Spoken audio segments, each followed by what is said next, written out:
Okay, hello everyone. Today we're going to discuss about understanding self-directed learning. We're group 7 and we have Emrad, Roy, Chelsea, and me, myself, Roots. Next slide, please. So when we say the concept of self-directed learning, it's about the type of educational progress like the learners will have customized to their own preferences. So this will help learners to have accountability and also responsibility when it comes to their learning progress. Next slide, please. So the benefits are the best benefits we thought is personalization and critical thinking skills. When we say personalization, the learning system will be adapted to their own preferences, which means some people could be auditory, visual, or informal learners. And depending on what type of tendencies they have, they will be fit with what works best for them. The other one is critical thinking skills. This is not attainable mostly through traditional learning, but through self-learning because it will help learners gather their own information and analyze it as well. Next slide, please. So after seeing a research made by the University of Waterloo, we have come with 4 steps of self-directed learning, which are assess to readiness, set learning goals, engaging the learning process, and as well as evaluation. So these are helps with meeting the goals which we set before we started our self-directed learning. Any questions? Do you believe that self-directed learning is the next thing that we're going to be doing in the future that has replaced traditional learning? And is it safe? Oh, so due to technology and various AI tools that are being created, I believe the world is shaping more toward self-directed learning by using these various methodologies. Any other? Okay. So the next will move to Chelsea.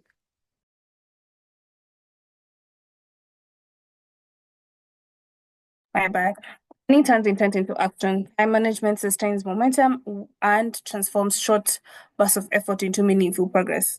And with this, we have 5, which is direction and focus, which is setting out plans that define what you want to learn and why it matters. Motivation, which is scheduling your goals, and efficiency, which is that helps reducing your time that you could waste easily, and resilience, which helps um, um, learners recover from setbacks, and transferability, which is planning skills, are portable, which improves performance across courses. Next slide. Frameworks of work. One are SMART goals, which can be specific, measurable, achievable, relevant, and time bound. Then there's a backward planning, which is start from the designed outcome.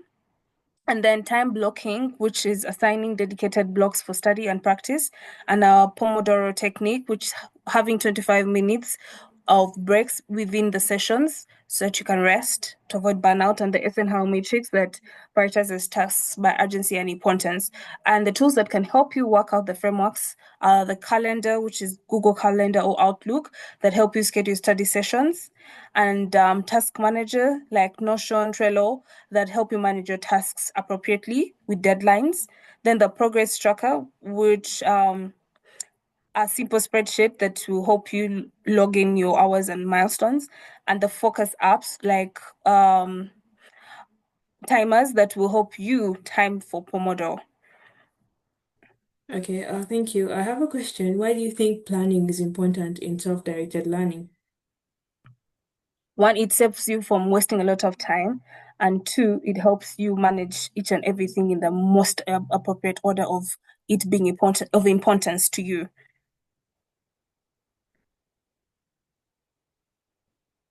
Okay, thank you. I'm going to be talking about the different role of self-directed learning in personal and professional development. We all know that self-directed learning is crucial in when it comes to these both processes of personal and professional development. When it comes to the personal development, it encourages a lifelong learning mindset, which helps build curiosity and continuous personal growth beyond the classroom, where people get to learn like through different online platforms and so on. It also encourages critical thinking and problem solving, where learners can independently identify gaps in knowledge and seek solutions. It also helps build confidence and self-efficiency that encourages belief in one's ability to learn and adapt to new situations. And when it comes to the professional setting, It helps in career advancement that enables professionals to acquire new skills, where these professionals can go to things like Coursera and so on, get to learn, get new certifications, get to learn new skills in order to land their dream jobs. It also encourages innovation and creativity. And lastly, it encourages responsibility and accountability of an individual. Overall, it helps bridge the gap between formal education and real-world application. Thank you. Anyone with a question?